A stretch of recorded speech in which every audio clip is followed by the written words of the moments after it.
Tina نے اسے کسی بچے کی طرح جال میں پھنسنے پر مجبور کر دیا تھا۔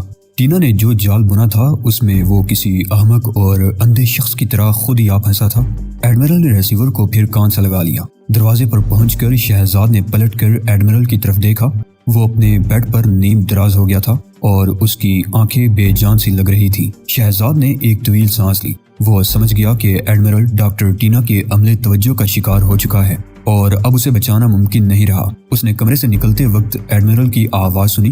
وہ وہی مخصوص قاتل اور مہلک دھن گنگنا رہا تھا۔ شہزاد کا جی چاہا کہ وہ خود کو انتہائی بھیانک سزا دے۔ ایڈمرل اس کے وجود اور نام سے اچھی طرح پہلے سے واقف تھا اور یہ ڈاکٹر ٹینا ہی تھی جس نے ایڈمرل کو شہزاد کے بارے میں بتایا ہے، اور اب ڈاکٹر ٹینا نے یہ یقین کرنے کے لیے فون کیا ہوگا کہ شہزاد الباما کے عرشے پر پہنچ چکا ہے یا نہیں۔ اب 3 ملاح اور کیپٹن اسے جہاز پر آنے کی حماقت کی سزا دینے کے لیے ساتھ لے جا رہے تھے۔ کیبن کے باہر محافظ بدستور بے ہوش پڑا تھا۔ کیپٹن اور ملاحوں نے اسے نظر انداز کر دیا۔ وہ شہزاد کو سیڑھیوں کی طرف لے جا رہے تھے۔ کیپٹن اب بھی شہزاد کے پیچھے چل رہا تھا اور شہزاد اپنی گردن پر رائفل کی سرد نال اب بھی محسوس کر رہا تھا۔ وہ سیڑھیوں سے اتر کر راہداری میں پہنچے اور وہاں سے عرشے پر آ گئے۔ تم یہاں تک کس طرح پہنچے تھے شہزاد؟ کیپٹن نے چلتے چلتے سوال کیا۔ تیر کر۔ شہزاد نے جان بوجھ کر اس کشتی کا تذکرہ نہیں کیا جس پر وہ جہاز تک پہنچا تھا۔ گویا تم ایک اچھے پیراک بھی ہو۔ ساحل کا یہاں سے فاصلہ 400 گز ہے۔ میں 1000 گز کی پیراکی کا مقابلہ جیت چکا ہوں، لیکن تمہارے کپڑے تو بالکل خشک ہیں۔ میں گزشتہ 3 گھنٹے سے عرشے پر ہوں۔ میں ایڈمرل کے کمرے میں داخل ہونے کے لیے موقع کی تلاش میں تھا۔ اس دوران میں میرے کپڑے سوکھ گئے۔ وہ ایک کشتی کے قریب پہنچ گئے۔ سمندر کی نمکین ہوا اور لہروں کے اڑتے ہوئے قطرے سانس تک کو نمکین اور گیلا بنا رہے تھے۔ سب سے پہلے شہزاد کو کشتی میں بٹھایا گیا اور پھر وہ چاروں بھی کشتی میں سوار ہو گئے۔ اگلے لمحے کشتی سمندر کے فراخ سینے پر ڈولنے لگی۔ کیپٹن شہزاد کے پیچھے بیٹھا تھا جبکہ ایک ملاح کشتی کے انجن کی طرف متوجہ ہو گیا۔ کشتی سمندر کی موجوں سے لڑتی بڑھتی آگے بڑھنے لگی اور الباما رفتہ رفتہ دور ہونے لگا۔ شہزاد نے خشکی کی طرف دیکھا۔ وہاں کچھ ایسی روشنیاں نظر آئیں جیسے ساحل پر ہزاروں چھوٹے چھوٹے روشن چراغ ٹمٹما رہے ہوں۔ جہاز سے تقریباً 150 گز دور جا کر کیپٹن نے انجن بند کرنے کا حکم دیا۔ انجن بند ہوا تو کشتی ایک بار پھر سمندر کے رحم و کرم پر ڈولنے لگی۔ کیپٹن نے شہزاد کی طرف دیکھا اور شفاف لہجے میں بولا، اب تمہاری زندگی کا انجن بھی بند ہونے والا ہے مسٹر شہزاد۔ زندگی ختم ہونے کے لیے ہی دی جاتی ہے کیپٹن۔ شہزاد نے کہا، اوہ یہ لانچ کہاں سے آ رہی ہے؟ شہزاد نے دور افق کی طرف اشارہ کیا۔ کیپٹن چونک کر پلٹا تاکہ آنے والی لانچ کو دیکھ سکے، مگر اسی لمحے شہزاد کے آہنی بازو بغلوں سے ہوتے ہوئے اس کی گردن تک جا پہنچے۔ اوشان اس داؤ کو ہیڈ چیسٹ لاک کہتا تھا۔ کیپٹن کی رائفل ہلکی سی آواز کے ساتھ کشتی کے فرش پر گر کر پھسلتی ہوئی پانی میں جا گری۔ شہزاد کیپٹن کو ساتھ لیے خود بھی سمندر میں گر گیا۔ تینوں مسلح ملاح لمحوں کے اس کھیل میں حصہ نہ لے سکے اور حیران و ششدر پانی کی سطح کو گورتے رہ گئے۔ کیپٹن غوطہ زنی کا ماہر تھا، لیکن غوطہ زنی آزاد رہ کر ہوتی ہے، جبکہ اس کے جسم سے ایک عفریت چمٹا ہوا تھا اور شہزاد نے اسے جس انداز میں جکڑ رکھا تھا، اگر کیپٹن ذرا سی بھی جد و جہد کرتا تو اس کی ریڑھ کی ہڈی چڑک سکتی تھی۔ کیپٹن نے اس داؤ میں آئے ہوئے بڑے بڑے پہلوانوں کو مٹی چاٹتے دیکھا تھا۔ شہزاد کیپٹن کو ساتھ لیے پانی میں تیرتا رہا۔ وہ کشتی سے دور ہوتا جا رہا تھا۔ کیپٹن اور شہزاد دونوں ہی جانتے تھے کہ ملاح فائر نہیں کریں گے، کیونکہ اس صورت میں کیپٹن کی زندگی بھی خطرے میں پڑ سکتی تھی۔ کیپٹن نے کوشش کر کے اپنا ایک ہاتھ پوری قوت سے شہزاد کے پیٹ کے نچلے حصے پر مارنے کی کوشش کی، لیکن پانی کے مخالف دباؤ کے باعث یہ داؤ کامیاب نہ ہو سکا۔ میرے بیٹے، اتنی بے چینی ٹھیک نہیں، شہزاد نے سانس لینے کے لیے سطح آب پر نمودار ہوتے ہوئے کہا اور پھر کیپٹن کے بال پکڑ کر اس کی گردن چھوڑ دی۔ اب وہ کیپٹن کو کسی بے جان شے کی مانند پانی کے اندر لے جا رہا تھا۔ کیپٹن ایک بار پھر تڑپا اور شہزاد کی گردن پکڑنے میں کامیاب ہو گیا۔ شہزاد نے ایک جھٹکا دیا، لیکن کیپٹن کسی جونک کی طرح اسے لپٹ رہا تھا۔ دونوں سطح آب سے 10 فٹ نیچے تھے۔ شہزاد نے فوراً کیپٹن کے بال چھوڑ کر کمر تھام لی اور دونوں ہاتھوں کی انگلیوں سے اس کی پیٹھ پر دباؤ ڈالنے لگا۔ کیپٹن کا دم گھٹنے لگا۔ حبس دم کی ساری مشقیں اکارت گئیں۔ اس کا منہ کھلا اور پانی منہ کے راستے معدے تک اتر گیا۔ وہ بلبلا رہا تھا، مگر شہزاد نے انگلیوں کا دباؤ کم نہ کیا اور اس کی انگلیاں شہزاد کے گوشت اور پسلیوں کا درمیانی فاصلہ طے کر کے پسلیوں سے بھی آگے نکل گئیں۔ اگر دن کا وقت ہوتا تو کیپٹن اپنا خون خود بھی دیکھ سکتا تھا۔ شہزاد نے ایک جھٹکے سے انگلیاں باہر کھینچی۔ اس کی گردن پر کیپٹن کی گرفت ختم ہو گئی تھی اور وہ کسی بے جان لکڑی کی طرح پانی میں ڈول رہا تھا۔ شہزاد نے اسے چھوڑ دیا۔ کیپٹن کی لاش آہستہ آہستہ پانی میں ادھر ادھر ہلکورے کھانے لگی۔ شہزاد نے سمت کا تعین کرنے سے پہلے ایک اور طویل سانس لینے کے لیے سطح آب پر ابھرا۔ کشتی کم از کم 50 گز دور تھی۔ شہزاد نے غوطہ لگایا اور ایک بار پھر اس کا رخ الباما جہاز کی طرف ہو گیا۔ کشتی میں موجود خونخوار ملاحوں کو اپنے کیپٹن کی موت کا ابھی تک علم نہیں ہوا تھا۔ وہ اندھیرے میں آنکھیں پھاڑ پھاڑ کر کیپٹن اور شہزاد کو تلاش کر رہے تھے، لیکن انہیں ان دونوں میں سے کوئی بھی دکھائی نہیں دیا۔ تاہم انہیں یقین تھا کہ کیپٹن 4-5 منٹ بعد ہی شہزاد سے نمٹ کر واپس آ جائے گا۔ شہزاد پانی کے اندر تیرتا ہوا تیزی سے بحری جہاز کے اس حصے کی طرف بڑھتا رہا جہاں اس نے اپنی موٹر بوٹ چھوڑی تھی۔ کچھ ہی دیر بعد وہ الباما کے پہلو میں لنگر انداز اپنی کشتی کو کھول رہا تھا۔ اس نے انجن سٹارٹ کیے بغیر ہی چپوں کی مدد سے ساحل کی طرف سفر شروع کر دیا۔ اس کی رفتار بے حد تیز تھی، لیکن اگلے لمحے اسے ایک گرجدار آواز سنائی دی۔ کشتی اچھلی لیکن پھر پانی کے سینے پر بہنے لگی۔ شہزاد نے پلٹ کر دیکھا، الباما کے تمام انجن سٹارٹ ہو چکے تھے۔ شہزاد نے بھی کشتی کا انجن سٹارٹ کرنے میں دیر نہیں لگائی۔ اس کی کشتی اب انتہائی رفتار سے ساحل کی طرف دوڑ رہی تھی۔ شہزاد نے دیکھا کہ دوسری جانب ایک اور کشتی الباما کی طرف جا رہی ہے۔ ملاح شاید اپنے کیپٹن کی زندگی سے مایوس ہو کر واپس جا رہے تھے۔ شہزاد نے سوچا کہ ڈاکٹر ٹینا نے ایک سنہرا جال تیار کیا تھا، لیکن وہ اس میں پھنس کر بھی نکل آیا تھا۔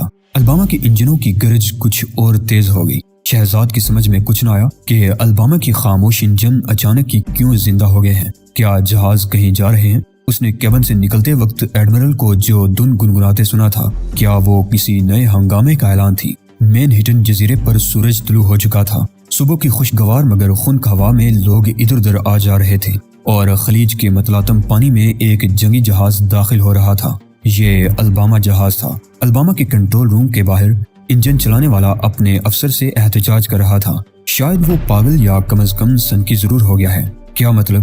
افسر نے حیرت سے پوچھا۔ اس نے مجھے کنٹرول روم سے دھکے دے کر نکال دیا، مگر اس کے ہر انداز سے ظاہر ہو رہا تھا کہ وہ بے حد خوش ہے۔ جب وہ مجھے نکال کر انجن کی طرف بڑھا تو ایک عجیب سی دھن گنگنا رہا تھا۔ کوئی دھن گنگنانے میں تو کوئی مزائقہ نہیں۔ افسر نے مسکرا کر جواب دیا، تم نیچے جاؤ اور پانی کی گہرائی پر نظر رکھو۔ ادھر کنٹرول روم میں ایڈمرل جیمز اب بھی دھن گنگنا رہا تھا۔ وہ اپنے کیبن میں واپس آ گیا، پھر کیبن سے انجن روم میں گیا جہاں اب اس کی جگہ اس افسر نے لے لی تھی جو چند لمحے قبل ہی انجن چلانے والے کا احتجاج سن رہا تھا۔ رفتار بڑھا دو آفیسر، ایڈمرل نے انجن سے ملحقہ کنٹرول روم میں جاتے ہوئے کہا۔ اس نے کنٹرول روم کی چھت پر نظر دوڑائی اور پھر گنگناتے ہوئے کھڑکی سے جھانک کر دیکھا۔ ریفائنریوں کی چمنیوں سے دھواں بلند ہو رہا تھا۔ اس کے دائیں طرف بروک لین کی عمارتیں نظر آ رہی تھی۔ کچھ ہی دور جزیرہ آزادی تھا، مجسمہ آزادی۔ آزادی کی مشعل بلند کیے آسمان کو بتا رہا تھا کہ امریکی قوم آزاد ہے۔ ایڈمرل جیمز نے مجسمہ آزادی کا خیال آتے ہی مائکرو فون پر حکم دیا، رفتار بڑھاؤ، جہاز پوری رفتار سے چلے گا۔ جہاز کی پاور پلانٹ سیکشن میں عملے کے لوگوں نے ایک دوسرے کی طرف دیکھا۔ ایڈمرل تو شاید یہ سمجھتا ہے کہ جہاز کوئلے سے چل رہا ہے، جتنا کوئلہ ڈالو گے اتنی ہی رفتار تیز ہو جائے گی۔ ایک ٹیکنیشین نے چڑ کر کہا، آخر یہ ہمیں کہاں لے جا رہا ہے؟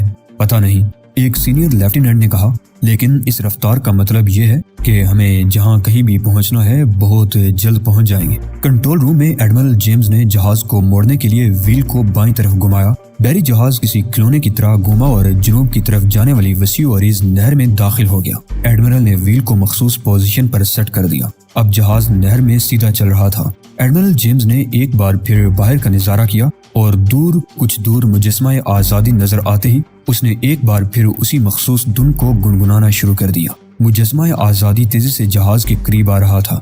ہزاروں گز کا فاصلہ چند ہی منٹ میں سینکڑوں گز رہ گیا۔ ایڈمرل جیمز نے دھن کو گنگنانے کے ساتھ ساتھ اب رقص بھی شروع کر دیا، رفتار بڑھاؤ۔ وہ مائک کے قریب آ کر چلایا اور پھر گانے لگا۔ الباما کی ایک لائف بوٹ اتنی تیز رفتاری برداشت نہ کر سکی اور جہاز سے الگ ہو کر نہر میں گر گئی۔ مجسمہ آزادی کی طرف جانے والے سیاحوں نے ایک بحری جہاز کو کسی بپھرے ہوئے سانڈ کی طرح اپنی طرف آتے دیکھا تو انہوں نے فوراً ہی اپنی لانچ کا رخ مخالف سمت میں کر دیا۔ اسی اثنا میں الباما لانچ کے قریب سے گزرا۔ بلند لہریں اٹھی اور انہوں نے لانچ کو گھیر لیا، مگر ماہر ناخدا لانچ کو ان لہروں کے قہر سے بچانے میں کامیاب ہو گیا۔ الباما کے اوپر بحریہ کے طیارے پرواز کر رہے تھے۔ انہیں حکم ملا تھا کہ الباما کی ہر حرکت اور ہر سفر پر نگاہ رکھی جائے۔ ایک طیارے کے ہواباز نے الباما کے کنٹرول روم سے رابطہ قائم کرنے کی کوشش کی، لیکن اسے کوئی جواب نہ ملا۔ ہواباز نے فوراً ہی نیول ایئر اسٹیشن کو پیغام بھیجا کہ الباما سے کسی سوال کا جواب نہیں مل رہا ہے۔ جزیرہ آزادی اور الباما کے درمیان اب محض 200 گز کا فاصلہ تھا۔ الباما ابھی مزید 50-60 گز آگے آیا ہوگا کہ پانی اتلا ہو گیا۔ الباما کے نیچے لگے ہوئے تیز دھار والے پنکھے مٹی کو کاٹنے لگے، لیکن جہاز اپنی رفتار کی وجہ سے فوراً ہی اتلے پانی میں نہیں رک سکا۔ مزید 50 گز دور جا کر پنکھے بھی جواب دے گئے۔ اب جہاز چلنے کی بجائے پھسل رہا تھا۔ اس کی رفتار اب بھی بہت تیز تھی۔ جو اس کے پنکھے مٹی میں دھستے گئے، اس کی رفتار بھی کم ہوتی گئی، حتیٰ کہ الباما کنکریٹ کے ایک ستون سے ٹکرا گیا۔ ستون ہوا میں اڑا اور جزیرے کے ساحل پر جا گرا، جو اب محض 15 گز دور تھا۔ جہاز پھسلتا رہا، چلتا رہا، حتیٰ کہ جزیرے کے ساحل نے اس کو مزید آگے بڑھنے سے روک دیا۔ ساحل اور جہاز کے تصادم سے مٹی کا طوفان اٹھا اور جزیرے پر چھا گیا۔ جزیرے پر موجود ہزاروں لوگوں میں افراتفری مچ گئی اور سب اندھا دھند ادھر ادھر بھاگنے لگے۔ جہاز کی رفتار میں کمی کا احساس ہوتے ہی ایڈمرل جیمز کسی سحرزدہ شخص کی طرح کنٹرول روم سے نکل کر انجن روم تک بھاگتا چلا گیا۔ عرشے پر بہت سے ملاح بوکھلاہٹ کے عالم میں دوڑ رہے تھے۔ ان کی سمجھ میں کچھ نہیں آ سکا کہ کنٹرول روم میں موجود شخص پر دیوانگی کیوں طاری ہے۔ کئی ملاحوں نے پانی میں چھلانگ لگا دی۔ نہر میں موجود تمام چھوٹے جہازوں نے خطرے کے سائرن بجائے اور مدد کے لیے الباما کی طرف لپکے۔ ایڈمرل گنگناتے ہوئے انجن روم میں داخل ہوا۔ جہاز کو خالی کر دو، اس نے داڑ کر حکم دیا۔ انجن روم میں صرف ایک آفیسر موجود تھا۔ انجن کے قریب کھڑے ہوئے ملاحوں نے حکم سنا تو وہ دروازے سے نکل کر عرشے کی طرف دوڑ پڑے۔ سر، افسر نے ایڑیاں بجاتے ہوئے کہا، کیا میں آپ کے ساتھ یہاں ٹھہر سکتا ہوں؟ بھاگ جاؤ، ایڈمرل نے غرا کر ہاتھ لہرایا۔ یس سر، مگر میں ایک مثال قائم کرنے والا ہوں، میں یہی ٹھہروں گا۔ یہ کہتے ہوئے ایڈمرل نے آفیسر کو دروازے کی طرف دھکیل دیا۔ آفیسر انجن روم کے باہر جا گرا اور ایڈمرل نے دروازے کو اندر سے مکفل کر دیا۔ اس نے چاروں طرف مسکراتے ہوئے دیکھا، وہ اب پھر گنگنا رہا تھا۔ ساتھ ہی ساتھ اس نے انجن روم میں لگے ہوئے کئی بٹن بھی دبا دیے۔ انجن روم کے روشن دان کھلے اور نیلا پانی انجن روم میں داخل ہونے لگا۔ پانی سب سے پہلے دیو کامت مشینوں پر گرا، مشینوں کے اندر گھسا، انجن کے اندر تک گھستا چلا گیا اور مشینیں آخری سانس لے کر خاموش ہو گئی۔ انجن بھی تھرایا اور پھر بند ہو گیا۔ ایڈمرل، آفیسر نے دروازہ پیٹ ڈالا۔ دروازہ کھولیے جناب۔ بھاگ جاؤ۔ پانی چاروں طرف سے انجن روم میں داخل ہو رہا تھا۔ افسر نے دروازہ توڑنے کی کوشش کی مگر ناکام رہا۔ ایڈمرل جیمز پانی سے کھیلتا رہا، کلیاں کرتا رہا، وہ مسلسل گنگنا رہا تھا۔ پانی نے اس کو فرش سے اٹھایا۔ وہ پانی کے ساتھ ساتھ انجن روم کی چھت تک چلا گیا، لیکن اس کے ہونٹوں پر مسکراہٹ تھی۔ وہ اس وقت بھی گا رہا تھا جب پانی اور چھت کے درمیان ذرا سا بھی فاصلہ باقی نہیں رہا۔ ٹیلی فون کی گھنٹی کے شور سے بچنے کے لیے شہزاد نے تکیہ کانوں پر رکھ لیا، لیکن آواز تھی کہ مسلسل کانوں میں گھستی چلی جا رہی تھی۔ اوشان، فون تو دیکھیے۔ شہزاد چڑھ کر چیخ پڑا، لیکن اوشان ہیومن لیبارٹری کے اس کمرے کی بجائے نیچے لان پر پھول چن رہا تھا۔ مجبوراً شہزاد نے اٹھ کر ریسیور اٹھایا۔ کون ہے؟ اس نے جلا کر کہا۔ بہرام۔ دوسری طرف سے پرسکون آواز سنائی دی۔ اوہ، میرا خیال ہے کہ آپ اس وقت کیلوں کی شراب کے نشے میں دھت ہوں گے۔ شہزاد بڑبڑایا۔ اس اوپن لائن پر گفتگو کا مقصد صرف یہ ہے کہ اگر اب بھی ہم مشن کے نتائج حاصل نہیں کر سکے تو ہمارے خاتمے میں زیادہ دیر نہیں لگے گی۔ تم ایڈمرل جیمز سے واقف ہو؟ بہرام نے پوچھا۔ جی ہاں، میں نے یہ نام سنا ہے۔ کیوں، کیا ہوا؟ شہزاد فوراً چوکس ہو کر بستر پر بیٹھ گیا۔ آج صبح اس نے جنگی جہاز الباما کو مجسمہ آزادی پر چڑھانے کی کوشش کی تھی، پھر وہ انجن روم کے روشن دان کھول کر خود بھی ڈوب مرا۔ مرتے وقت اس کے لبوں پر وہی دھن تھی، قاتل دھن۔ بیچارہ بدبخت، شہزاد بڑبڑایا۔ کل رات میں نے اس سے ملاقات کی اور اسے بتایا کہ وہ خطرے میں ہے، لیکن شاید اسے تنبیہ کرنے میں مجھ سے کافی تاخیر ہو گئی تھی۔ وہ لوگ اسے پہلے ہی پھانس چکے تھے۔ اوہ، بہرام کے لہجے میں حیرت تھی۔ تو تم اس سے مل چکے ہو؟ بہرحال میں کوشش کر رہا ہوں کہ شام تک نیلام کے بارے میں تمہیں کوئی ٹھوس اطلاع فراہم کر دوں۔ گڈ، میں آپ سے خود ہی رابطہ قائم کرنے کی کوشش کروں گا، مگر اس سے پہلے مجھے کچھ کوڑا کرکٹ صاف کرنا ہے۔ جذبات میں مت بہہ جانا۔ بہرام نے شہزاد کا مقصد بھانپتے ہوئے کہا۔ ہر قدم محتاط رہ کر اٹھانے کی ضرورت ہے۔ میں ہمیشہ محتاط رہتا ہوں چیف، شہزاد نے جواب دیا اور بہت آہستگی سے ریسیور رکھ دیا۔ وہ سوچ رہا تھا کہ ڈاکٹر ٹینا نے اس کے لیے بہت عمدہ جال تیار کیا تھا۔ اس نے اسے ایڈمرل کو قتل کرنے کے لیے بھیجا اور ساتھ ہی ایسا انتظام کیا کہ خود شہزاد کے بچ نکلنے کی بھی کوئی توقع نہیں کی جا سکتی تھی۔ اس کے بعد ایڈمرل دیوانہ وار مجسمہ آزادی کی طرف لپکا۔ شاید ایڈمرل نے وہ کام کر دکھایا جس کی فرمائش ٹینا نے کی تھی، مگر شہزاد اس جال سے بچ نکلنے میں کامیاب ہو گیا۔ گزشتہ رات جب وہ واپس آیا تو ڈاکٹر ٹینا اپنے دفتر میں تھی اور نہ ہی دفتر سے ملحق شاندار اپارٹمنٹ میں کہیں دکھائی دی۔ شاید وہ شہزاد کے قتل کا جشن منانے چلی گئی تھی۔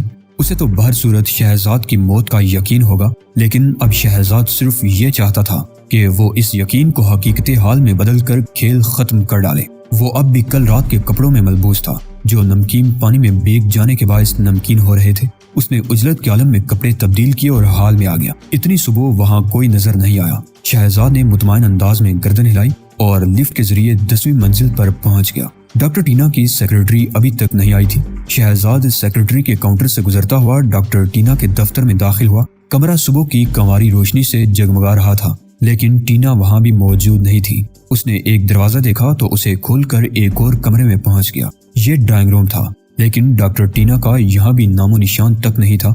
شہزاد نے اب واپسی کا ارادہ کیا ہی تھا کہ اسے خفیف سی آواز سنائی دی۔ اس نے اپنے حساس کانوں کو آواز پر لگا دیا۔ آواز دائیں طرف سے آ رہی تھی۔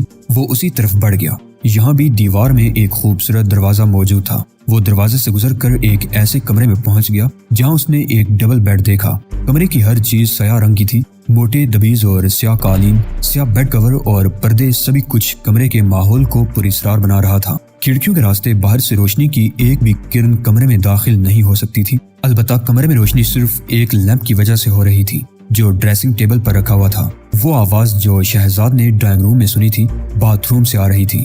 یہ شاور سے پانی گرنے کی آواز تھی، اور اب اسی آواز میں ایک نسوانی آواز میں گیت گانے کی آواز بھی شامل ہو گئی تھی۔ آواز سریلے تاثر سے بھرپور اور پراثر تھی۔ شہزاد کو یوں لگا جیسے اس کے کانوں میں جل ترنگ سے بج اٹھے ہوں۔ وہ ڈاکٹر ٹینا کے بستر پر بیٹھ گیا اور اس کا انتظار کرنے لگا۔ شکاری اپنے شکار کو مار ڈالنے کے بعد کتنا خوش ہوتا ہے، اس کا اندازہ ٹینا کے لہجے کی نغمگی سے بآسانی ہو سکتا تھا۔ ڈاکٹر ٹینا بھی کسی شکاری سے کم نہیں تھی۔ پورٹر، جنرل بلیک اور ایڈمرل جیمز اس کی بے رحمی کا براہ راست نشانہ بن چکے تھے۔ CIA کا ڈائریکٹر، اسپیشل فورس کا کرنل اور FBI کے 3 ایجنٹ، یہ سب کے سب ڈاکٹر ٹینا کی وجہ سے مارے گئے۔ لیکن اب وہ خود بھی اپنی جان دینے والی تھی اور شہزاد اسے شکار کرنے آیا تھا۔ یکایک شاور سے پانی گرنے کی آواز آنا بند ہو گئی اور ٹینا کے نغمے میں تیزی آ گئی۔ شہزاد اس صورتحال سے لطف لینے کے لیے خود بھی گانے لگا۔ بول وہی تھے جو ڈاکٹر ٹینا گا رہی تھی۔ پھر اس نے گانے کی بجائے وہ دھن سیٹی پر چھیڑ دی، وہی مہلک اور قاتل دھن۔ فوراً ہی باتھ روم سے آنے والی نسوانی آواز دم توڑ گئی۔ ڈاکٹر ٹینا نے سیٹی کی آواز سن لی تھی۔ آہستہ آہستہ باتھ روم کا دروازہ کھلا اور ڈاکٹر ٹینا باتھ روم کی روشنی میں نہائی ہوئی دکھائی دینے لگی۔ اس کی جلد ہی اس کا لباس تھی۔ اس نے بستر پر بیٹھی ہوئی شخصیت کو پہچاننے میں غلطی کی تھی۔ تبھی تو اس کے چہرے پر ایک ملکوتی مسکراہٹ نے جنم لیا تھا، لیکن اچانک ہی چہرے کے تاثرات حیرت اور خوف میں بدل گئے تھے۔ چینی لیمپ کی دھندلی روشنی میں اس نے شہزاد کو پہچان لیا تھا۔ اس کا منہ کھلا کا کھلا رہ گیا۔ تم کسی اور کے انتظار میں تھی؟ شہزاد نے مایوسی سے کہا۔ ٹینا کے چہرے پر تاثرات بدلتے چلے گئے۔ اس نے خود کو چھپانے کے لیے دونوں ہاتھ کندھوں پر رکھ لیے۔ بیکار ہے ڈاکٹر ٹینا، شہزاد نے مسکرا کر کہا۔ مجھ سے تم کہاں چھپ سکتی ہو؟ ٹینا ایک لمحے کو ہچکچائی جیسے کوئی فیصلہ کر رہی ہو، اور پھر اس نے دونوں ہاتھ گرا دیے۔ شہزاد کا دل پسلیوں کے پنجرے میں شدت سے دھڑکنے لگا تھا۔ مجھے یاد ہے شہزاد، وہ بولی۔ شہزاد کی طرف بڑھی، پھر چند انچ کے فاصلے پر رک گئی۔ شہزاد بستر پر بیٹھا رہا۔ شہزاد، میرے پاس سے جانے کے بعد تم نے کیا کیا؟ وہ پوچھ رہی تھی۔ اگر تم یہ معلوم کرنا چاہتی ہو کہ میں نے ایڈمرل کو ہلاک کر دیا یا نہیں تو میرا جواب نفی میں ہے، اور اگر یہ پوچھنے کے لیے ادائیں دکھا رہی ہو کہ کیا میں تمہارے جال میں پھنس کر ایڈمرل کے محافظوں کی گولیوں سے چھلنی ہو گیا، تب میں سراپا جواب بن کر تمہارے حضور حاضر ہوں۔ خود ہی دیکھ لو۔ یہ کہتے ہوئے شہزاد کا ہاتھ ٹینا کی گردن تک اٹھ گیا۔ ٹینا نے ایک جرجری سی لی۔ اسی لمحے شہزاد نے اس کی سنہری ریشمی زلفیں پکڑ کر اسے انتہائی بے رحمی سے جھنجھوڑ ڈالا۔ وہ اٹھا اور اس نے ٹینا کے بڑے بڑے سرخ گال پر ایک زوردار تھپڑ مار کر اسے بستر پر گرا دیا۔ شہزاد کی آنکھوں میں نفرت ہی نفرت تھی۔ تم نے مجھے زبردست دھوکہ دیا تھا سویٹ ہارٹ، وہ غرایا، اور اب میں دھوکہ کھانے کا معاوضہ لینے آیا ہوں۔ ٹینا پہلے تو کسی خوف زدہ بلی کی طرح دبکی رہی، لیکن پھر انتہائی سکون سے لیٹ گئی۔ وہ اب مسکرا رہی تھی۔ اندھیرے میں اس کے سفید ہموار اور موتیوں جیسے دانت چمک رہے تھے۔ اس نے دعوت دینے کے انداز میں دونوں ہاتھ شہزاد کی طرف بڑھا دیے۔ شہزاد آگے بڑھا، لیکن اس نے کنکھیوں سے دیکھ لیا کہ ڈاکٹر ٹینا کا ایک ہاتھ غیر محسوس انداز میں بیڈ کی کھلی دراز میں رنگ گیا ہے۔ ہاتھ واپس آیا تو اس میں ایک کینچی دبی ہوئی تھی۔ ڈاکٹر ٹینا کا دوسرا ہاتھ شہزاد کی پیٹھ پر رکھا ہوا تھا۔ وہ کینچی والے ہاتھ کو بھی اس کی پیٹھ تک لے گئی۔ اب اس نے دونوں ہاتھوں سے کینچی پکڑ لی اور بیڈ کی پشت گاہ تک سرک گئی۔ شہزاد سب کچھ دیکھنے کے باوجود انجان بنا رہا۔ اسے چوہے بلی کے اس کھیل میں لطف آ رہا تھا۔ یک ڈاکٹر ٹینا کے حلق سے ایک کرا نکل گئی۔ یہ لطف و مسرت کی کرا نہیں بلکہ نفرت کی پکار تھی۔ اس نے دونوں ہاتھوں سے کینچی کو جکڑ لیا، دونوں ہاتھ بلند ہوئے اور پوری طاقت سے نیچے آئے، لیکن شہزاد ان ہاتھوں کی زد سے اتنی تیزی سے نکلا کہ ڈاکٹر ٹینا کو احساس تک نہ ہو سکا۔